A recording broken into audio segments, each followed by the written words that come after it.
네, 오늘 좀 걸쭉한 노래가 나오네요. 자, 이성대의 뉴스 썰기 첫 번째 주제는 뭔가요? 네, 준비한 영상 보고 시작하겠습니다. 부탁하자. 장난치지 마라. 선거는 끝내야지.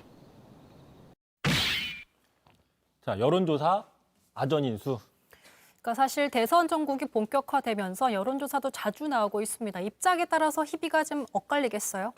특히 오늘 윤석열 전 총장 측이었습니다. 그동안 본인에게 좀 유리하게 조사가 나오던 여론조사가 갑자기 중단됐다. 이런 언론 기사를 언급을 하면서 의혹을 제기했어요. 자, 뭐라고 얘기를 했냐? 그전에 바로 이 보도였죠. 어제 나왔습니다. 조선일보 보도였는데요. 자, 윤석열 1위로 나오는 조사가 갑자기 중단이 됐다. 뭐 여당 지지자들의 항의 전화가 쏟아졌던 게 이유가 아니냐. 이런 보도가 있었습니다. 자, 그러면 어떤 여론조사가 갑자기 중단이 된 거죠? 네, 그게 알려보니까 지금 언론사였죠. 머니투데이가 미래한국연구소와 같이 의뢰한 P&R 리서치가 지난 4월부터 해왔던 조사입니다.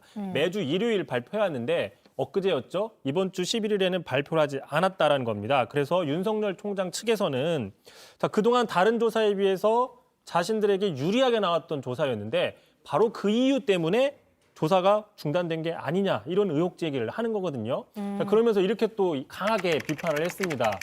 자, 자신들이 원하는 결과, 그러니까 여권이겠죠. 자신들이 원하는 결과가 나오지 않는다고 정치적인 압력으로 여론조사를 중단시키는 건 여론 왜곡이자 민주주의의 파괴다 이렇게 강하게 좀 비판을 했는데 자, 그동안 여론조사 결과가 좀 안 좋다라고 해가지고 불만을 제기하는 경우는 여러 차례 있었어요. 어느 정치인이든지. 네. 하지만 나한테 유리하게 나오는 여론조사 여론조사 자체를 멈췄다, 중단시켰다. 이런 식으로 문제 제기를 하는 경우는 좀 흔치 않았었죠.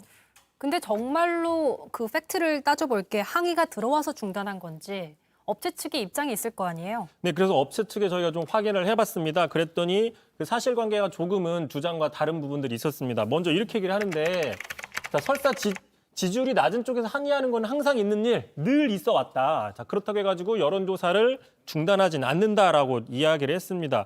지금 여론조사 업체들은 주로 돈을 받고 조사를 하기 때문에 항의를 한다고 해서 조사를 멈추면 그 조사 비용을 받을 수가 없겠죠. 그렇죠. 뭐 게다가 심지어는요 또 당사자가 아무리 요청해도 빼주지도 않아요. 아무리 당사자가 항의해도 대표적인 게 바로 홍준표 의원이었잖아요.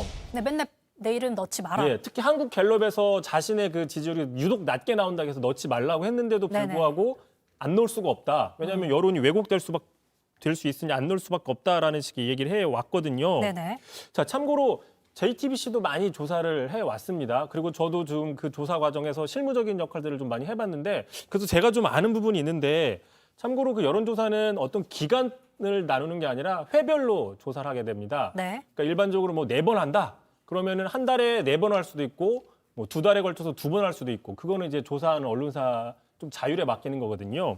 거기다가 업체를 또 쉽게 바꾸기도 해요. 그리고 또 계약도 뭐 건별로 하기도 하고 이런 식의 좀 다양한 그 자율성이 들어갑니다. 그래서 마치 그 여론조사 업체가 뭔가 장기 계약을 했는데 일방적으로 계약이 파기됐다. 이렇게 볼 수 있는 여지는 없다라는 거죠.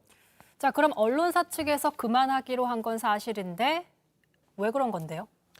그래서 지금 그 언론사 측에서 입장을 좀 냈습니다. 최근 몇 달간 타 기관, 아까 말씀드렸죠. 미래한국연구소랑 같이 공동으로 하다가 앞으로는 좀 단독 조사를 해보겠다라고 해가지고 업체 선정을 다시 하고 있는 과정이라고 합니다. 그러면서 뭐 윤 캠프 측에서 얘기한 것처럼 어떠한 압력도 없었다라고 얘기하는데 아까 제가 얘기한 거랑 좀 비슷한 실무적인 이유로 보여요. 실무적인 이유로. 자, 실제로 언론사에서 만약에 압력이 들어온다? 그럼 지금 같은 세상에서 가만히 안 있겠죠. 그 언론사에서. 그렇죠. 바로 보도를 하겠죠. 맞아요.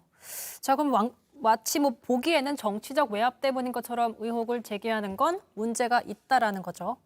그렇습니다. 그럼에도 불구하고 오히려 그 윤 전 총장의 친구 권성동 의원, 뭐 윤석열 개라고 볼 수도 있는데 더 강하게 얘기를 했습니다. 뭐 항의해서 그만두는 게 아니라 단순 항의가 아니라 여권의 유력 인사들이 압력을 넣었다라는 식으로 지금 의혹 제기를 해놨어요. 그리고 범죄 행위라고까지 주장을 했거든요. 그래서 제 취재진이 좀 물어봤어요. 그 범죄 행위가 누가 한 거냐? 네. 당연히 이름은 밝힐 수 없다라고 얘기하더라고요. 실체는 있는 건가요? 그러니까 밝힐 수 없다고 하니까 본인만 알고 있는 거죠. 그렇기 때문에 이게 민주당에서는 그런 의혹 제기가 어딨냐. 그럼 발표라라고 얘기를 하고 있어요. 그러면서 자, 윤 전 총장은 본인 지지율이 떨어지는지 반성을 해야지 지금 남 탓할 게 아니다라고 강하게 얘기를 하고 있습니다. 네, 어쨌든 뭐 여론조사를 과도하게 믿는 것도 경계해야 되지만 반대로 여론조사를 과도하게 의심하는 것도 문제가 될 수 있겠습니다.